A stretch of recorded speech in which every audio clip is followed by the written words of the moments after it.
Hello and welcome. I'm so excited to have you here for this healing journey series with Georgialina. It's going to be very special. She has some very special information for us, especially with conversations around God. And I know some people are really resonating with that. And this is a beautiful journey. Can you please share a little bit more on how you use that to help you on your healing journey?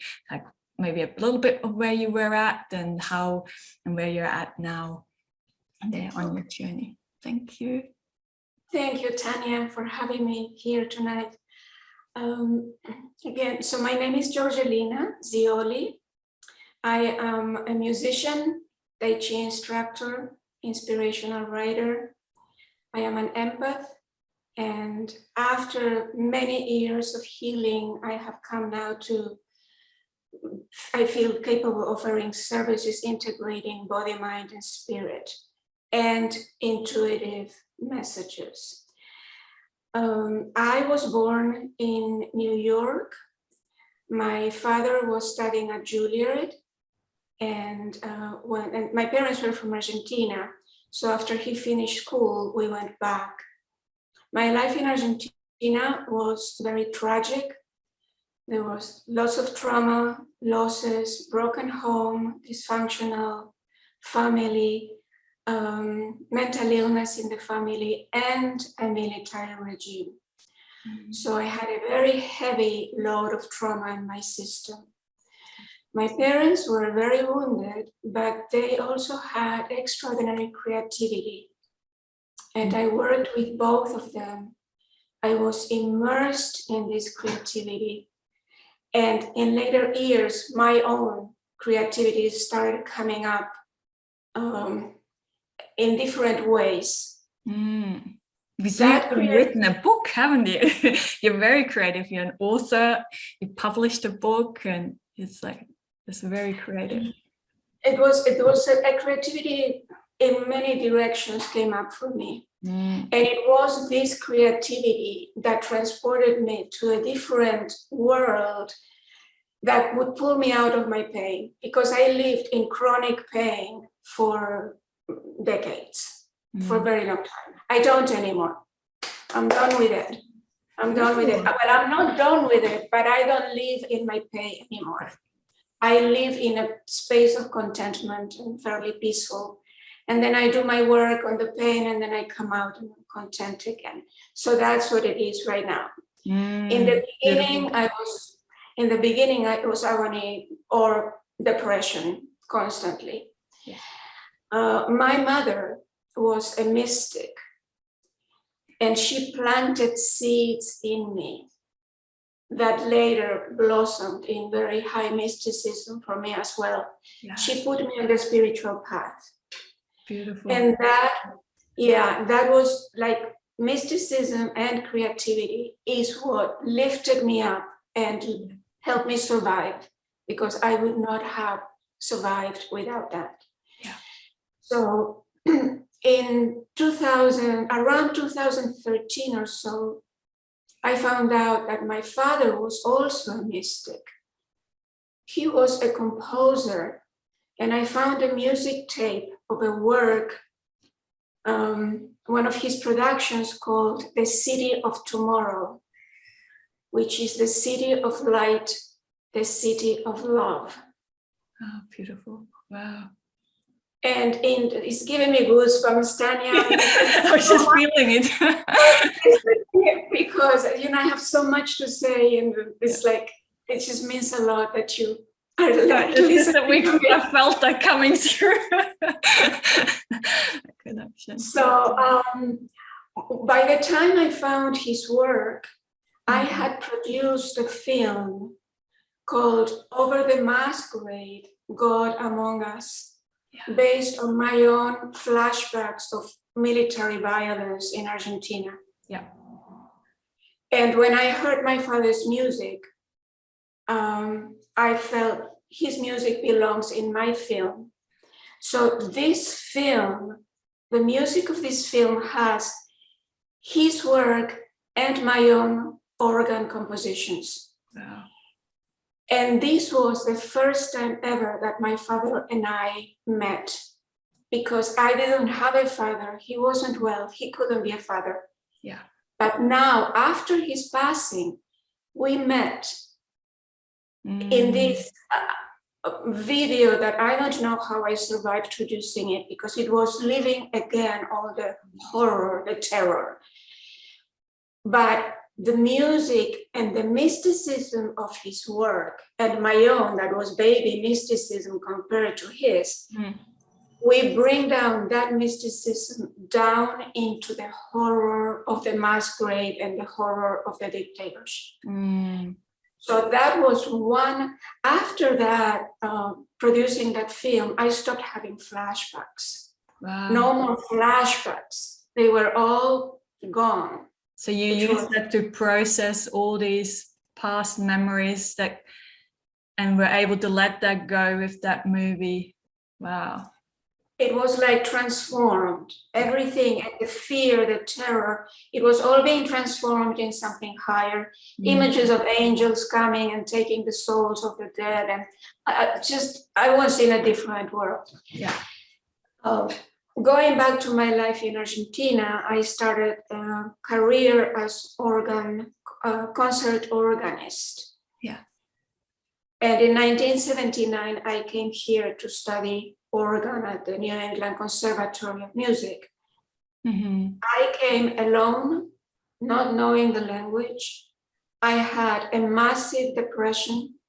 I had flashbacks, intrusive memories. I couldn't stop crying. I couldn't stop sleeping. I mean, the whole picture, and I had no idea what was happening to me. At the same time, I started writing letters to my sister. I loved her. We were very close. I wanted to tell her everything about this new life. Yeah. And my letters to her, when I would start typing, and then my imagination would fly. And it was like taking dictation from a voice that made me laugh. Because anything that was sad or somber or anything, it would turn into funny stories. Yeah. I wrote to my sister for years, and I had this world of laughter and funny episodes bringing me up, because laughter also changes the chemistry of the brain. It lifts you up. Absolutely, yes. Right, so writing to my sister was a refuge. Yeah. And it wasn't just the humor and lightheartedness, it was the love for her. Because all this was loving her and wanting to stay connected to her. Yeah. So so I went to school for 4 years. And on my last year, I was exposed to triggers weekly for several months. I broke down. My insides were cut open. Yeah. And again, the flashbacks, the memories, now I couldn't sleep. I couldn't stop crying again. And I was writing my whole life story. I was out of control writing. And I became suicidal. I became suicidal. My mother was living with me at that time. She had come to the States. She was concerned about me, and I will never forget the day she walked into my bedroom with a pile of books, and she said, Jorgita, that's how she called me, Jorgita, these books will help you find peace. These were books about religion and spirituality. Yeah. And I would like to read to you. I've written big books and small books. This is called The Way Out Unstuck. I would like to read to you when my mother gave me those books. Yeah. I couldn't stop reading. I was not reading with my mind. I was reading with my heart. And my heart resonated with certain passages. And in the resonance, my heart was being nurtured. I was so hungry, so hungry. Some spiritual readings were filled with poetry. poetry that reached my soul, poetry that soothed my broken heart, poetry that calmed me down, bringing me deep into meditation. Although at the time, I didn't know what meditation was. Yeah. So that was my first clarity about, and now I have a very clear image of what trauma is for me. The way I see it is like this balloon of suffering, all kinds of suffering, but it's all the psychological stuff. Yeah. That balloon of suffering is only a piece of what I may have inside. I am much larger than that. There's this being that it's me, that is everybody. We have a larger being where there is peace and contentment. Yeah. And so through meditation and through poetry comforting me and nurturing me, I was able to filter through all this agony and find that peace where I was, that place where I was at peace. Yeah. Wow. So meditation, so without professional help, without medications, I came out of the suicidal impulses and I came up to stability, some emotional stability. So you just used those books, and that did you have anything else that you used? Did you still have your mom's support? Did you have other people's support, or was it just solely in the meditation that you chose? No, it was just immersed in those books. I mean, my mother loved me, she was there. Yeah. But, and I had one friend that she listened to me. Yeah. She saved my life because she listened to me. Yes. Because I couldn't get out of this circle of repeating over and over the same thing. Yeah. And she listened to it while she was there. Yeah. But that's so common, isn't it? Especially when people are in that suicidal state, that there is that one story, that one thought, and it just keeps looping around and around, and it just keeps you stuck there. That's why it's very impressive that you could do that without medication, because my last depressive episode, I went through it without medication too, but in the first I always had medication, and in retrospect I don't think it did much for my depression. So it's the inner work, isn't it? It's the inner work to meet that suffering. It's difficult, but and I love the way you put the creativity into that. I think that's what I really want you listeners to allow yourself with that creativity, because that's what's robbed from us in the childhood when we're in that survival mode. Children are naturally very creative, but when they're in survival, having that mode, that creativity goes away, that explorer mode, that the curiosity, all these kind of dims, and kids just try to survive. And when we can wake this creativity up again in our adulthood, we can use this for our healing. And I think this is beautiful in your journey. This is exactly what you did. You did the movie, you used music, the poetry, writing books, reading, and all of this. Yeah, it's beautiful. And the essential from all of it, because the pain, the trauma can be approached from different places. I never did medications. I refused medications. But for me, I was the same at the beginning. It was muscle work, I tell you, to get through all that pain. But ultimately, is the connection to something higher. Yeah. For me, it was this meditation brought me deeper into myself. Yes. So it's moving towards one heart, moving towards one soul. And anyway, so I stayed immersed in these readings for years. Yeah. I was just drinking it. Yeah. Esoteric. It was just that was my food. Yeah. And then I went to therapy. I was very lucky. I had 4 excellent therapists. I was in therapy for over 2 decades. Yeah. And I had other supplemental, modalities. In 2003, once again, my life was crumbling. I had been triggered again for several years at work. And so all of a sudden I was again cut open and unable to stop writing. I was bombarded by flashbacks, memories. And the first time when I had that crisis, I was writing stories. The memories came as stories.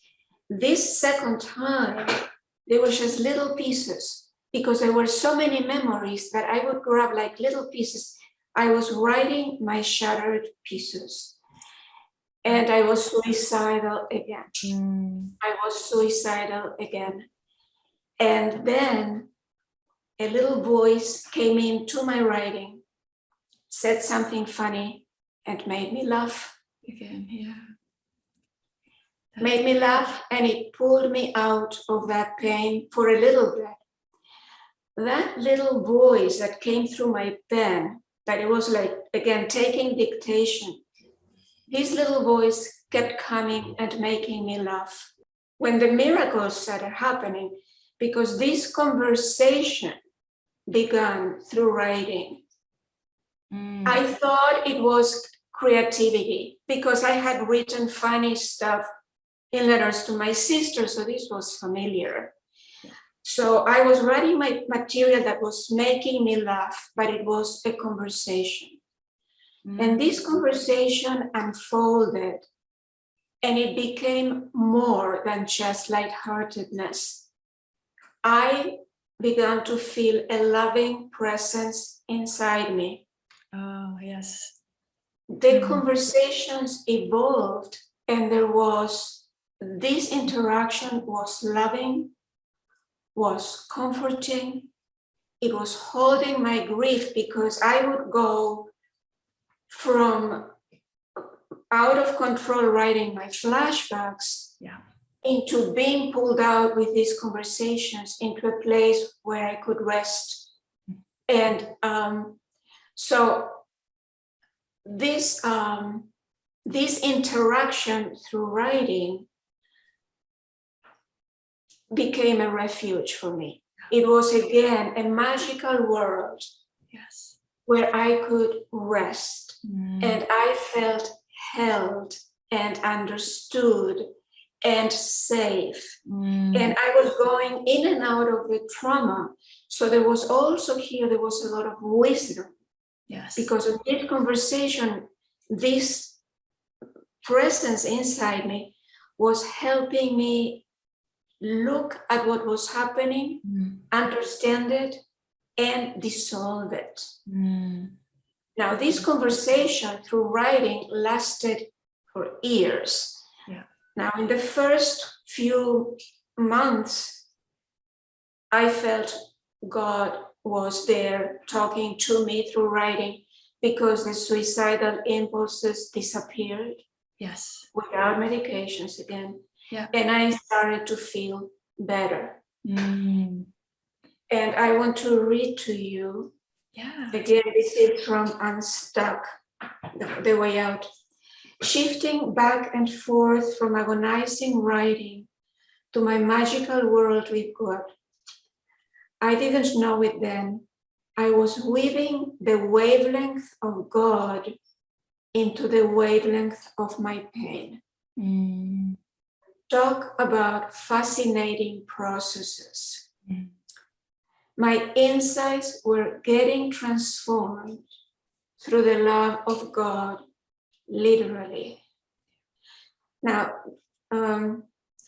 before I go on, this God of mine is not related to any religion. Yeah. This is my experience of what happened through my writing. And this presence inside had no gender. I feel the same way.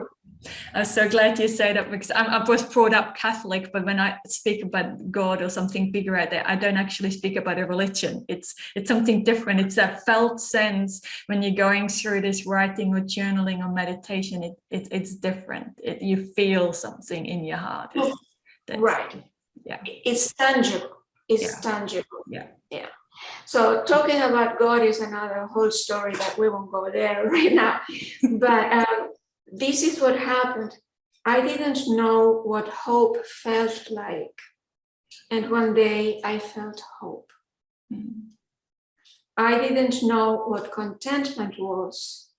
And one day contentment came into my life. I couldn't remember what joy felt like. And one day joy came back. I hated God. Wait a minute. No. My trust had been shattered and I was restored. But first I had to speak my mind. I hated God for all the things that had happened to me. And I told him so. And after my hatred was purged, I fell madly in love with him or her. And this, ladies and gentlemen, is how I finally got unstuck. Beautiful. Wow. That experience and falling in love with this presence is what pulled me out. But I love so much about how you're telling your story is that you not making it, this wasn't a quick fix. You didn't just sit down once and go for a meditation retreat or something and all these wonderful transformations happen. It was a long journey, wasn't it? And it got better and then it got backwards. You got triggered again. You kept going, you kept doing some more work. You had more suicidal thoughts, you have more triggers, and you just kept going, and that just shows your determination, and it's beautiful, the effort and time and energy and love. Essentially at the end, it is the love that we put into our own healing that transforms the thing, isn't it? Yeah, like that connection with God. Yeah, that is. And it is very long, and it does take a lot of courage. It's very scary. Yeah. We need the courage to go through it. Yes. It's a very long journey, but it's worth it. Yes. And there is a way out, because for the longest time I couldn't find a way out. Yes. And but this is your book that you're reading those things out of for us, right? So maybe you can say the title of your book again, and I make sure that this is in the description below of the video for anyone interested, so you can actually go and check that book out. I think it's available on Amazon and all those kind of things, so you can read up and even connect with Georgialina if you want. I'll put all the links there below. Yeah. So what was the title again of your book? Okay. Well, I have written many books. We put them all down there. They can go to my website, and they'll have a lot of material there and many books. This one that I was reading is The Way Out, Part 1, Unstuck. Unstuck. Do you want to hold it up a little bit so we can see it? There. Yeah. And it's little, it's a 7-minute read. It's 7 minutes. Yes. And those things. The writing is easy, you see. Wow. Is a lot of kind of perfect, isn't it? Because when we are not feeling so well, when we're dysregulated, we can't read textbooks. But sometimes something written like in a poem, a little pocket book, it's can make all the difference. Yes. All my books are written like this, with lots of things. Yeah. Because I can't read blog either. I cannot read long paragraphs. It's too much for me. So my books, that's another story, how they came out, how they broke into poetry form. Yeah. But it's so much. But all right, so I do, can I point that out here too, because I think this is beautiful. I love the way that you had the courage to write a book different than what they normally are. There's no paragraph. You listen to your voice. This is how I'm going to do it, and you just did it. And I think this is beautiful. This needs to be celebrated. This is courageous. So beautiful. Well, Thank you. the thing is, it's not that I decided I would do it that way. Yeah. It just, the process was incredible because I was writing normal paragraphs, and then they just started breaking. Yes. There was something in me that just made me break them. And in the beginning, Tanja, I was writing one word per line, hundreds of pages. Yes. And then later they turned into poetry format. So it's an amazing process, and an amazing process. Yeah. My books are not in Amazon. My books are nowhere other than in my website. Okay. Because the process has been too much for me. I'm hoping that they will get to the public, but in any case, back to this. Yeah, go ahead. Oh, that's a good thing. Sorry, I think that's a good thing. So I had this magical world of writing, my conversations with God. There, that became also the magical world of my inner child. I did a lot of inner child work there. Through the writing, the voice of the child came through. Yeah. And my inner child, her name is Jay. Jay talked to God, calling him also Mr. Pluff. Yes. And you knucklehead. And I want to show you because they had quite a relationship. Let me see. You can see this. Can you see? Oh, yes, yes, I like it. Yeah. These were illustrations for my books. Yes. But later I colored. Yeah. For the movies. And the last one. Here, this is when we're having fun. He's standing on his set. Yeah. It's beautiful to bring. It's that how you weave that laughter and the joy back in. I had a lot of that. I have a little box of all these kind of little kids' toys and things like that to bring that joy in. And I love the way you express that in those drawings. You let your inner child speak. Yes, it was. Anyways, I would like to read to you from. This is the second book of The Way Out. It's called Higher Intelligence and the Inner Child. This is connecting to God from the inner child place. Mr. Pluff, that's God, came to my inner child when I was nothing but shattered pieces. He brought the gifts of laughter and warmth and comfort and hope. Thank you, Mr. Pluff, from the bottom of my heart. I wouldn't have made it without you. And God said, you are most welcome, baby. God calls me baby sometimes. I like that. Okay. This is beautiful. So, yeah. I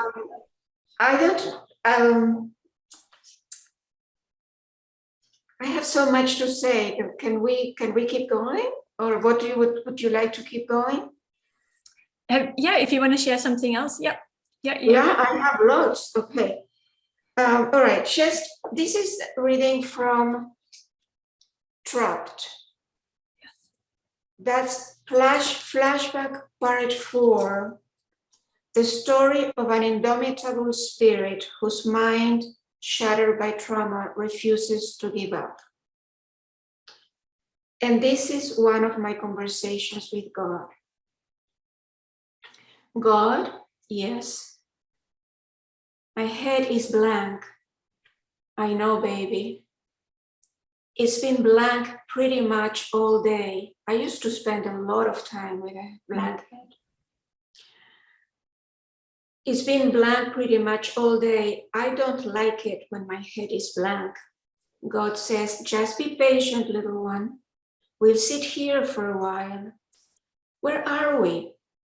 We are in between. In between what? In between this and that. I don't like it in between this and that. This. This too shall pass, Jay, and we'll be somewhere again. Because now we are nowhere, huh? Yep. I don't like it nowhere. Just be patient, Jay. We'll be out of nowhere soon. We'll come out of nowhere? Yep, I like that. So I cry with Stuart. I cry with my therapist.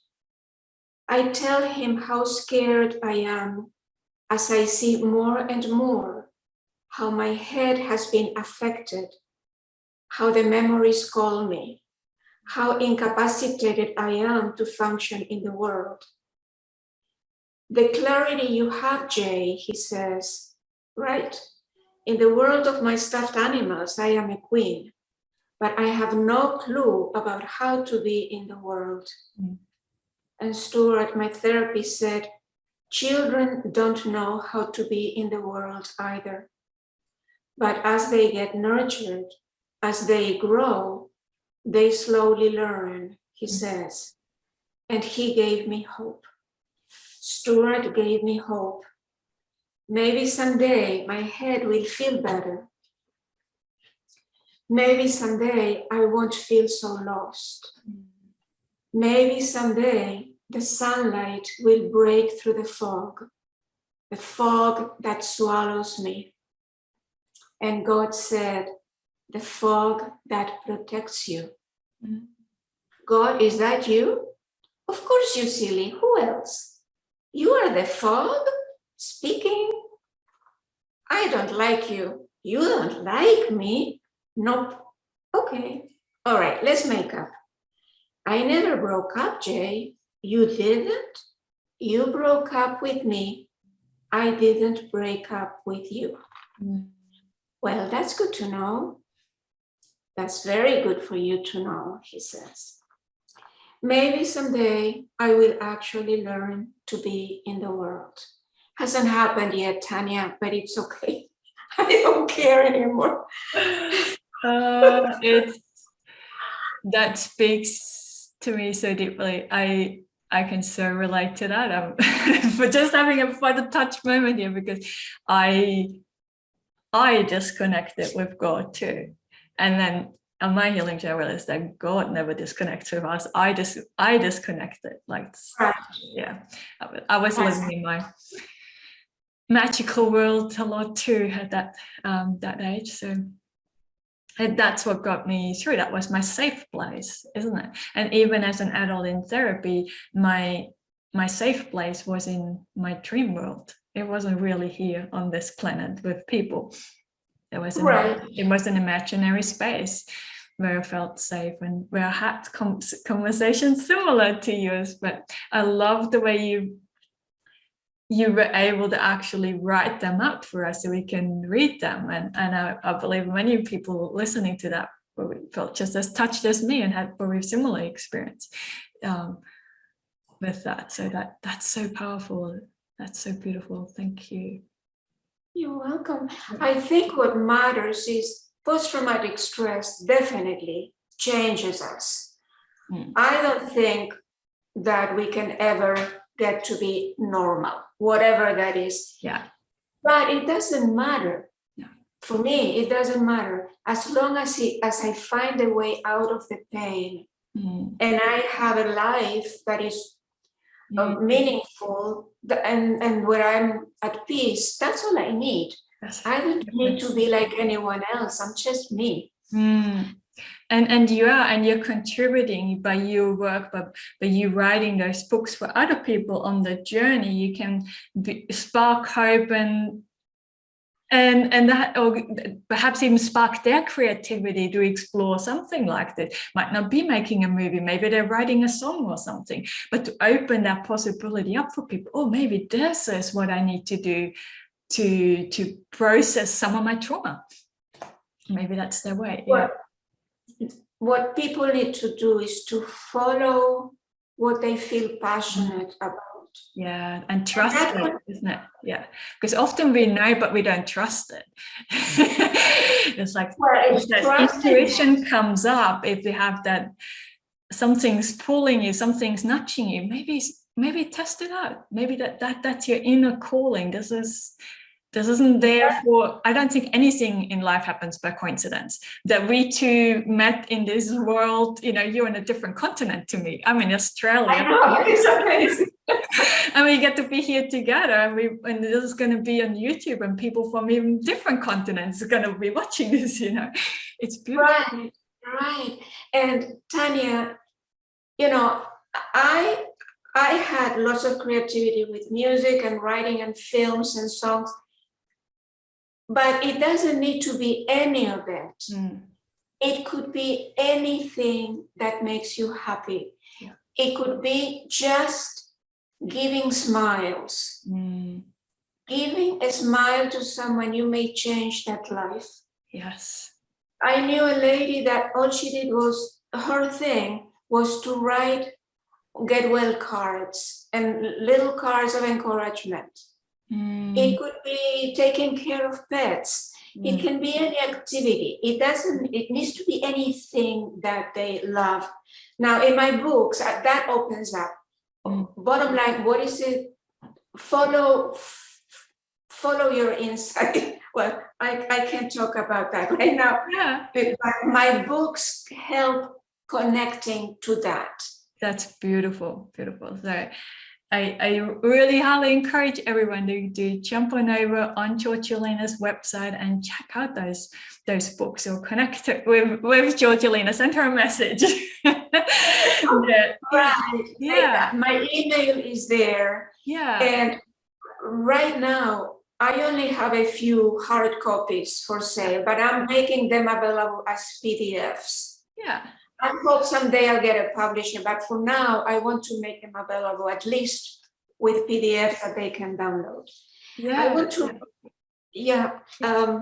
the last segment to this reading, this is with Sandra, who was a former therapist. Yeah. Looking back at the years when we worked together, you were struggling, Georgialina, she said.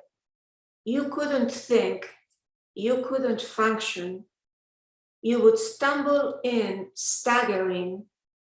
You were in the deepest fog. You'd be almost in a coma. You had years of that.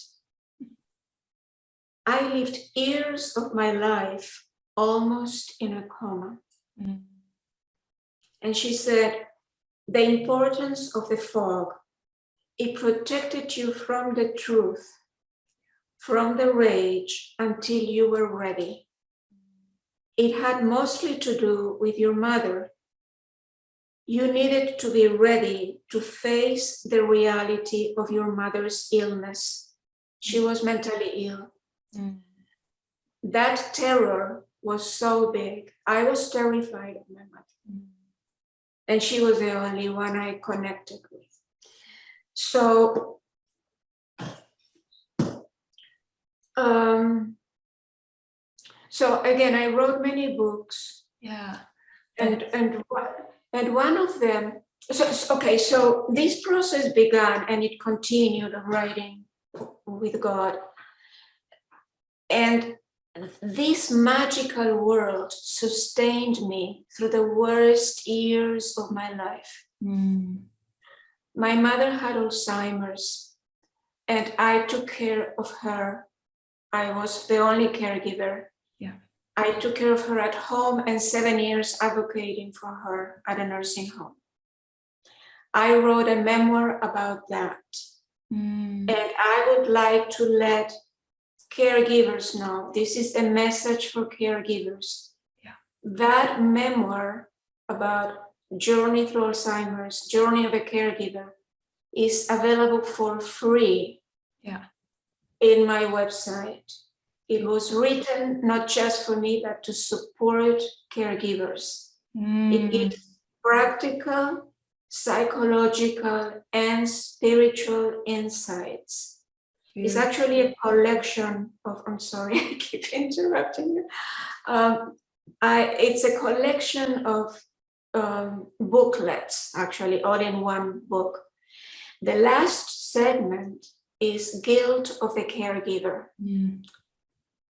I describe how I dissolved that guilt. Beautiful. It's gone. The guilt is gone. Again, it took work, hard work. It took time, but it can be done. I had no idea that you had a book about that too. I used to work in the disability field, and this just keeps coming up. Like there's people, the caregiver caring, and people often don't realize that the caregivers actually need support as well.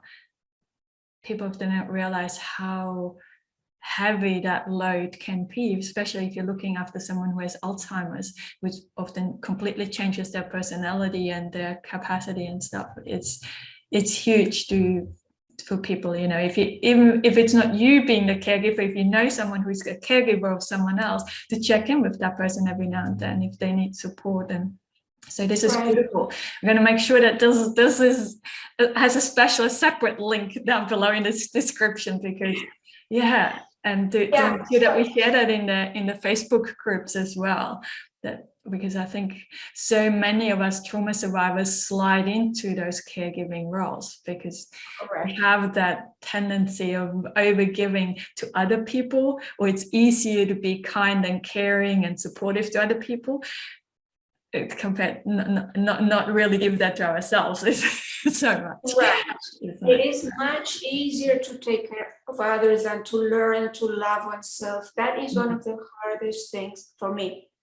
To learn to love myself is an ongoing process. Yeah. And then there was, at the same time that I was writing and with all my whole history, and I was with Alzheimer's situation, I was also going through the ordeal as a documented victim of clergy sexual abuse. I am a documented victim of clergy sexual abuse in the United Church of Christ. I have also written a memoir. Yeah. And I want to tell victims of sexual abuse, in particular women, were abused by clergy as adults. That an abridged version of this memoir is available for free as a free read on vocal.com. That's an internet. Yes. Wow. So you have really written many books, many books to support other people on that journey. So over 30 titles. Wow. I self-published some are still unpublished. I need help. This project is huge. Maybe someone's gonna listen to that video. Maybe someone actually. I'm hoping. Yes. Yeah, because it's the books, it's the films, it's a video series discussing the films. It's a collection of inspirational songs, and all of this intertwine into one life story. Beautiful. Of overcoming human suffering. Beautiful. This is about overcoming human suffering. Yes. So big. Thank you so much for sharing all of this with us and reading some excerpts out of your books for us. And yeah, I very appreciate your time with us and doing that for us. And I just highly encourage people to jump over and on your website and check that out. And it's going to be I was so touched by this. So thank you so much for being here with us today. Thank you so much, Tanja. Yeah. Okay. Beautiful.